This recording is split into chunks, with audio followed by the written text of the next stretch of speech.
ये जो जंगल बर्बाद हो रहा है हमारे यहाँ बैठने से, जिस पेड़ का कटाई हो जा रहा है, जो अतिक्रमण हो रहा है, क्या हम उसको भर पाएंगे? देखिए, वही तो सोचने वाली बात है कि जो अधिकारी वहाँ एसी में बैठ के नियमावली बनाते हैं, जो हमारी नियमावली बनाए, वही अधिकारी आज उस नियमावली को चेंज कराए। लेकिन हमारा हक यहाँ छीना गया है। 50% हम लोगों का जो प्रोन्नति का सीट है वो सीधे भर्ती कर दिया गया है और 50% रक्षी वनपाल बनेंगे। नमस्कार दर्शक, देख रहे हैं आप, मैं हूं अमित कुमार। झारखंड में जल जंगल जमीन को बचाने को लेकर सरकार भी लगातार आवाज उठाती रहती है और झारखंड के ये वन रक्षी, जी हाँ, ये पुलिस की वर्दी में है, कंधे पे सितारे लेकर आज अपनी मांगों को लेकर ये हड़ताल पे बैठे हैं।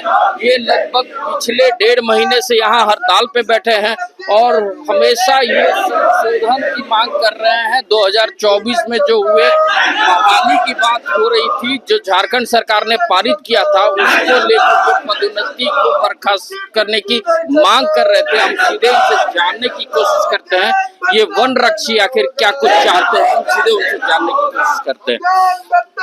क्या कुछ मांगों को लेकर बैठे हैं आप? जी, मेरा नाम पंकज कुमार पाठक हुआ, संयुक्त मंत्री झारखंड राज्य अवर वन सेवा संघ। सर, आज हमारा आंदोलन का 21वां दिन है। हम लोग हर एक स्तर से कोशिश कर रहे हैं कि इसका समाधान किया जाए। 2014 नियुक्ति नियमावली के तहत 2017 में हमारी बहाली हुई थी सर। उसमें वनपाल के पद 100% प्रोन्नति के थे, लेकिन 7 अगस्त 2024 को कैबिनेट के द्वारा वनपाल के प्रोन्नति के पद को 50% काट लिया गया, 50% ओपन हो गया। और उस नियमावली में ये व्याख्या किया हुआ है कि अगर न्यायिक होगी तो हम उसको शिथिल करेंगे। तो क्या अधिकारी सरकार को बदनाम करना चाहते हैं? हमको उनके खिलाफ खड़ा करना चाहते हैं कि ये जो न्यायिक वाद होगी उसके बाद अगर वैकेंसी निकालते हैं, न्यायिक वाद होगा, झारखंड का युवा बेरोजगार का बेरोजगार रह जाएगा, सरकार बदनाम होगी।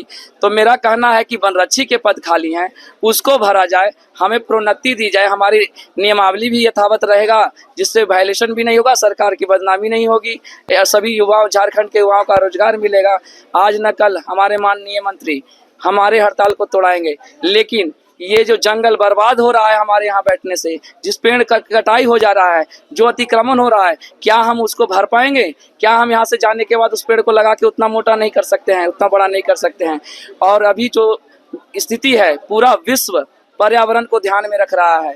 इसलिए हमारा कहना है माननीय मंत्री से, जो यहाँ के मुख्यमंत्री भी हैं, कि हमारी बातों को सुने और जल्द से जल्द हमारे धरना को यहाँ से उठाएं, हमारी मांगों को मांग कर आगे हमारी मांग को माने। नहीं तो बाद में यही होगा कि क्या चिड़िया, क्या कृषि जब, क्या बरसा जब कृषि सुखाने, अब पछताए हो तो क्या जब चिड़िया चुग गई खेत। जब जंगल बर्बाद हो जाएगा, पर्यावरण नष्ट हो जाएगा, तब ये हम उठाएंगे। इसलिए हमारा आग्रह है कि इस पर्यावरण को बचाएं और हमें जल्द से जल्द उठाएं। देख सकते हैं सचिवालय में बैठे अधिकारी आनन फानन में कुछ भी निर्णय ले लेते हैं, लेकिन उस निर्णय का परिणाम इनको भुगतना पड़ता है। जी हाँ, जो छोटे कर्मचारी होते हैं उनको भुगतना पड़ता है। हम सीधे इनसे जानने की कोशिश करते हैं।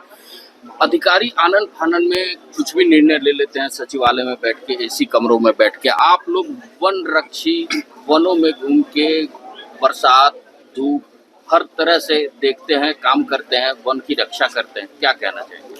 देखिए, वही तो सोचने वाली बात है कि जो अधिकारी वहाँ एसी में बैठ के नियमावली बनाते हैं, जो हमारी नियमावली बनाए, वही अधिकारी आज उस नियमावली को चेंज कराए। नियमावली को चेंज कराने से हमारा प्रोन्नति तो बाधा बना है। और अधिकारी वहाँ एसी वाले को छोड़ दे, अगर हम अपने विभागाध्यक्ष को भी देखें तो जिस नियमावली सर्कुलर को वो चेंज करके पहले इन्हीं के टेबल से हो गया, उसको चेंज करके आज वो हमें दरी पर बैठाने का काम किया। इससे जो है सरकार की छवि खराब करने में सबसे पहले तो इनका ये है। मैं तो सरकार से मांग करता हूं कि इनके इस कुकृत्य के लिए इनको तत्काल बर्खास्त करे सरकार। जिस नियमावली से हम लोग बहाल हुए हैं उसमें आज परिवर्तन नहीं कराए होते तो 7 साल में बिना भत्ते और बिना ये कि हम लोग कार्य कर रहे हैं, अच्छे ढंग से निर्वहन कर रहे हैं, आज तक कभी सड़क पर हम लोग नहीं उतरे। लेकिन जब हमारा प्रोन्नति में बाधा भविष्य अधर में लटकता देखे, तब हम लोग यहाँ दरी पे बैठे हैं। तो ये PCCF हॉप साहब का ये बहुत बड़ा कुकृत्य है। इसके लिए तो हमारा संगठन मांग करे कि इनको सरकार द्वारा तत्काल बर्खास्त करना चाहिए इन्हें। देख सकते हैं जी, बताइए। नहीं यही बोलेंगे आप और कीजिए अगर हमारे तब तक हम इनसे बात कर लेते हैं। वनों की रक्षा अभी कौन कर रहे हैं? आप लोग 1650 कर्मी जो अभी धरने पे बैठे हैं, जी। वनों की रक्षा कौन करेंगे? जी, वनों की रक्षा जो है भगवान भरोसे है। हमारे काफी सभी आरसीसी अफसर जो है चिट्ठी निकाल दिए कि आरएफओ लोग जो है अपना टीम बनाकर वनों की सुरक्षा करें, वन संपदा खनिज संपदा की रक्षा करें। लेकिन आरएफओ की संख्या मात्र अभी 62 है। तो इतने बड़े भूभाग जो कि झारखंड की भूमि का लगभग 1/3 फॉरेस्ट है, तो 62 लोग कर पाते तो 1600 के बहाली की जरूरत क्यों पड़ती? और हमारी संख्या लगभग 4000 होनी चाहिए थे। तो अगर 4000 लोगों का काम 62 लोग से हो जाए, ये पॉसिबल तो है नहीं। तो भगवान भरोसे ही वन संपदा और खनिज संपदा आ जाए। वन्य जीव भी भगवान भरोसे ही है। और जो ग्रामीण वनों के करीब में रह रहा है, तो जंगली जानवर से, हाथियों से उनके जान माल का भी खतरा भगवान भरोसे ही है। जी, देख सकते हैं आप कि 1650 जो झारखंड के वन रक्षी हैं अब जंगलों की रक्षा नहीं करके यहाँ धरने पे बैठे हैं। और धरने पे बैठने के बाद लगातार सरकार से ये गुहार लगा रहे हैं, मांग करते नजर आ रहे हैं। सरकार हमेशा कहती है कि जल जंगल जमीन हमें बचाना है, झारखंड की धरती को, माटी को बचाना है। हम इनसे जानने की कोशिश करते हैं। सरकार लगातार आवाज उठाती रहती है जल जंगल जमीन की बचाओ को लेकर। आज वन रक्षी यहाँ धरने पे हैं, कैसे बचेगा जंगल? ये तो सरकार को भी सोचना चाहिए इसके बारे में कि जब अगर वो हमारी मांग को पूरा नहीं कर रहे हैं, हम कोई एक्स्ट्रा मांग लेकर भी नहीं बैठे हैं। जो हमारे नियमावली में था 100% वनपाल में ये प्रोन्नति का, हम बस अपनी डिमांड को रख रहे हैं कि हमारा जो हक है वो हमें मिल जाए। लेकिन हमारा हक यहाँ छीना गया है। 50% हम लोगों का जो प्रोन्नति का सीट है वो सीधी भर्ती कर दिया गया और 50% रक्षी वनपाल बनेंगे।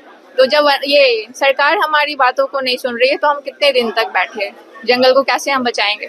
2000 ग्रेड पे में हम लोग को टीए नहीं मिलता है, हम लोग को राशन भत्ता नहीं मिलता है। 2000 ग्रेड पे में पॉसिबल है कि ये वन रक्षी बचा ले पर्यावरण को अकेले? अब आगे की रणनीति क्या होगी? सरकार तो अभी तक सुन नहीं रही है, अब आगे क्या करेंगे? हम लोग अपनी मांगों को लेकर यहाँ पर धरना में बैठे हैं और तब तक बैठे रहेंगे जब तक सरकार हमारी मांगों को पूरा नहीं करती है। और हमारा कोई भी नाजायज मांग एक भी नहीं है। हमारा सिर्फ यही मांग है कि हम लोगों का जो हक था, जो हमारे नियमावली में था 2017 में, जो हेमंत सरकार के द्वारा लाई गई थी, आज वही हेमंत सरकार हमारे नियमावली को बदल के 50% सीट कर दी है, जो कि हमारा 100% सीट था वनपाल के प्रोन्नति का। तो हम लोग अपनी मांग को लेकर बैठे हैं और हम लोग अपनी मांग के बिना यहाँ से नहीं उठेंगे। तो देख सकते हैं कि जो वनरक्षी हैं वो लगातार अपनी मांगों को लेकर धरने पे बैठे हैं और लगभग 1 महीने होने को जा रहे हैं। लेकिन अब सरकार जो आवाज उठाती आ रही है कि जल जंगल जमीन को बचाना है, तो जल जंगल जमीन को बचाने वाले आरक्षी अब धरने पे बैठे हैं। अब इनकी आवाज कौन सुनता है और सरकार कब तक चेतती है और कब ये जंगलों की रक्षा करने अपने कार्यस्थल तक जाते हैं, ये देखने वाली बात होगी। ऐसे ही तमाम खबरों के साथ जुड़े रहने के लिए हमारे चैनल को लाइक एंड सब्सक्राइब जरूर करें। अमित कुमार, दर्श न्यूज़, रांची।